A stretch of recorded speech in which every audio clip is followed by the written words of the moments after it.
The next challenge to solve in the studio is one of internet. The router is situated at the opposite side of the house and the Wi-Fi signal is weak. We have tried to solve this with an extender halfway in between to bounce the signal, which has helped, but it's still on the slow side. Additionally, to store all my footage and finish videos, I have a Synology NAS, or network attached storage, plugged into the router, and currently moving files from my computer is a protracted and arduous process. It's a pretty cool device. The two hard drives are mirrored, so if one goes down, I don't lose all my data. And because it's attached to the router, I can access all my files or movies anywhere in the world, so long as I have an internet connection. Anyway, all this to say, I need to connect my iMac directly to the router with an Ethernet cable. In terms of cables of choice, I'm not much of a techie, but the most commonly available types for residential are Cat5e and Cat6. Cat5e caps out at 1 GB per second, whereas Cat6 will deliver up to 10 GB for any length under 55 meters, and depending on the route I take with mine, I reckon it'll be no more than 20 meters. Now we only get 60 megabyte broadband where we live. I do miss the fibre optic I got in London, but going for Cat6 seems like a wise choice for future-proofing, and I just found out that Swish Fibre Gigabit Internet is coming to the Chilterns, which makes me very happy.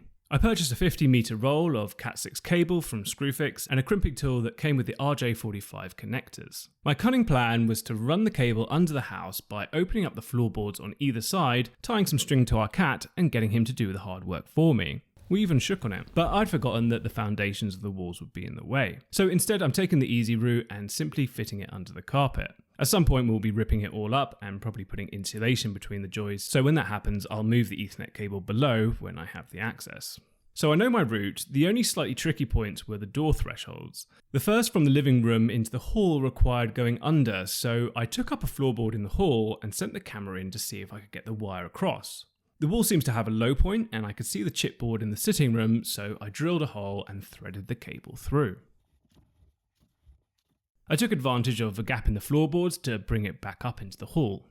The second bit where I had to stop and think was getting into the studio, and I noticed there was a gap at the edge of the door threshold on this one, so this time I was able to just thread it through here. So as not to create a lump in the carpet, I cut a channel in the underlay so the top of the cable was flush with the top of the underlay. One thing I did work out was not to try to tuck the cable under the skirting, as that's where the carpet needs to tuck into, and instead run it on the inside of the tack strips. I did the first RJ45 connector that goes into the router at the beginning for practice, so I just have to do the computer end. First I stripped back the sheathing and pulled the wires away so I could cut the inner plastic insulation at the base and the thread too. Then I could untwist each pair of wires and line them up from left to right in a particular order known as T568B. There's also T568A, which works too. I simply looked at how my other Ethernet cables were lined up and went with that. To get the wires to behave, I wiggled them back and forth and then lined up a connector so that a little bit of the grey cable would go in the connector, then I could cut the wires across horizontally. Then it was just a case of lining the cables up into their individual lanes and crimping the connector. Then I could bring up the sleeve and see if it worked.